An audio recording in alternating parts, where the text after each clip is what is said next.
Welcome to the Transum Podcast, a monthly roundup of the new features on the transum.org website, providing mathematical puzzles, games, learning activities, and the ever-popular mathematics lesson starter of the day. Here's your host, John Tranter. This is episode number 103 of the Transum Podcast, and it's for the month of June 2023, and we'll begin, without further ado, with the puzzle of the month. X squared equals 16 to the power of x. Find the value of x. Okay, rewind the podcast if you want to hear that again, but otherwise let me know if you find a solution and I'll reveal my solution next month. So while you think about that, here are some of the key resources added to the Transum website during this last month. First of all, the brackets online exercise has been updated. It's been given a complete makeover, so to speak. And although the questions remain the same, the interactivity of the answer spaces have been updated to the common standard used for inputting mathematical expressions. So it should be a little easier to type in your answers. That's brackets. All the things I talk about in this podcast, you can find links at transum.org/newsletter. Okay, a new level 9 has been added to the Indices exercise. Each question is a puzzle similar to but easier than the puzzle of the month that I've just told you.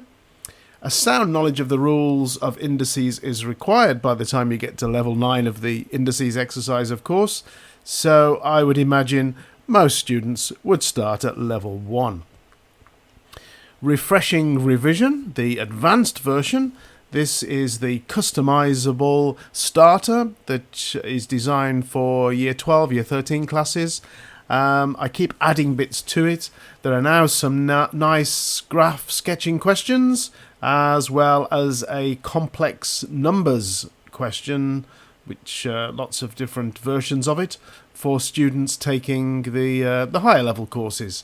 I mean, I designed this resource with a particular student in mind, a student who is taking the International Baccalaureate Analysis and Approaches higher level course, but I think the content is going to be almost identical to that you might use with your A-level students. So I hope it's useful for you.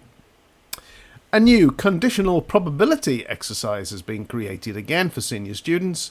There is only one level so far, but I'm thinking that's probably enough. But let me know if you think I'm missing any twists on those given that situations. You know, the probability questions that contain the words given that, usually.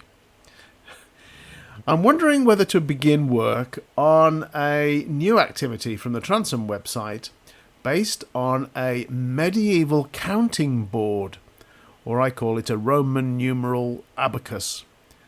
I saw this at an absolutely excellent museum called the Almonry Museum in Evesham. I visited it last month. The reckoning board, as it's sometimes called, it was new to me. I hadn't seen anything like that before, but I immediately thought it would make an interesting challenge for upper primary pupils.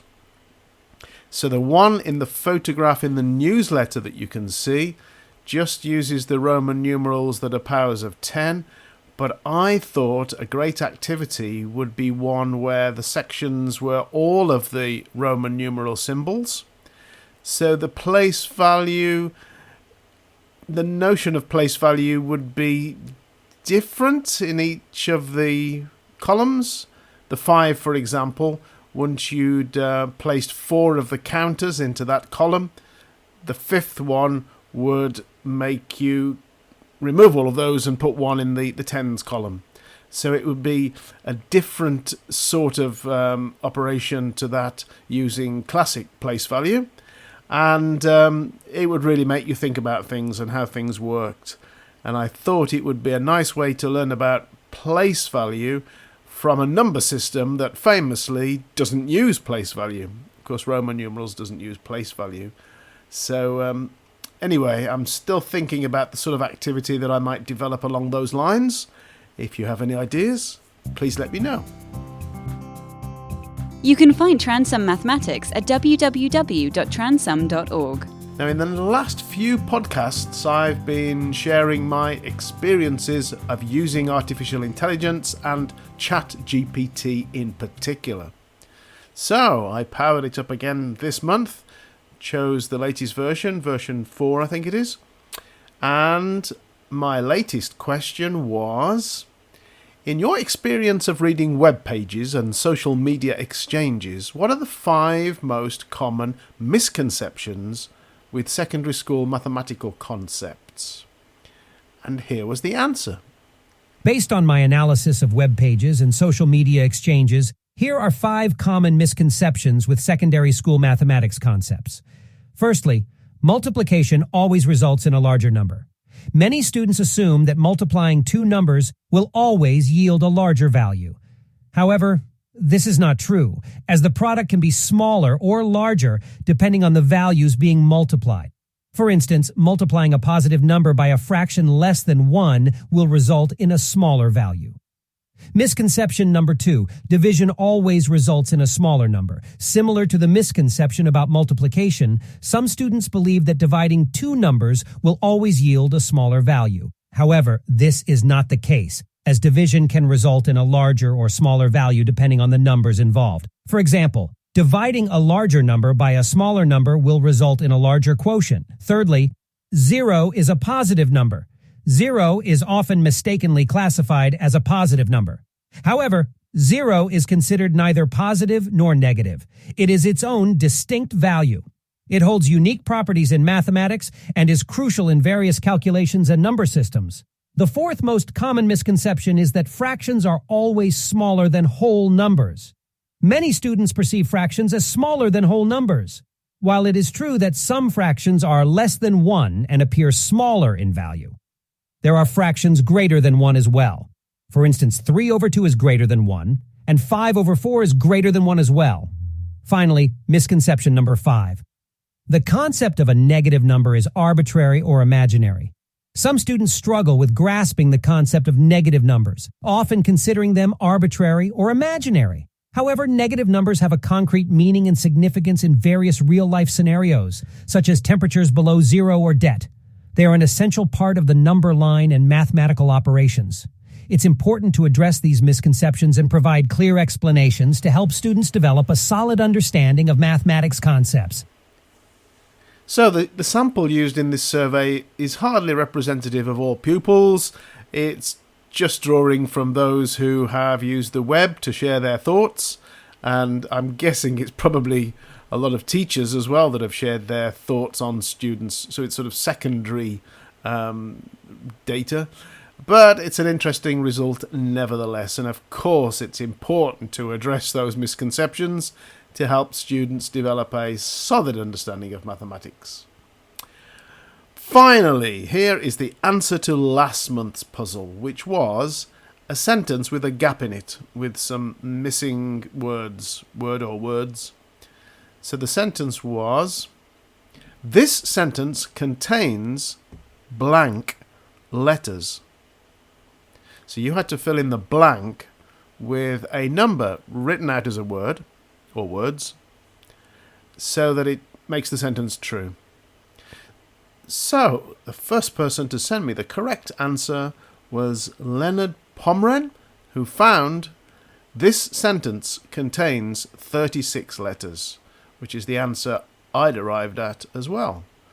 But I wasn't expecting to receive other answers that were also correct, with different solutions, such as this sentence contains 38 letters, which works as well. So Will Ransom sent me a couple of ideas, all of which were very clever and thinking outside the box, and so did Chris Smith. So to see those, have a look in the newsletter, transum.org/newsletter, because really you need to see them written down for them to work properly. Anyway, do have a go at this month's puzzle of the month and let me know if you find the answer. The credit for last month's puzzle was to Alex Bellos. He had that puzzle in his column in the Guardian newspaper. And I'm always looking out for good puzzles of the month, so if you have any ideas, let me know. I do hope you are well, and all's going well with you in your life and in your mathematical work or enjoyment or whatever you use mathematics for. That's all for now, apart from, which I almost forget each time, the joke at the end of the podcast, which is... I've built it up and it's not as good as all that build-up, but here we go. If I got £1 for every time I failed a maths exam, I'd have about £9.30 now. Bye. Thank you for downloading and listening to the Transum podcast. You can find the website at www.transum.org, where you're welcome to use all of the activities absolutely free, or jump in with both feet and become a Transum subscriber.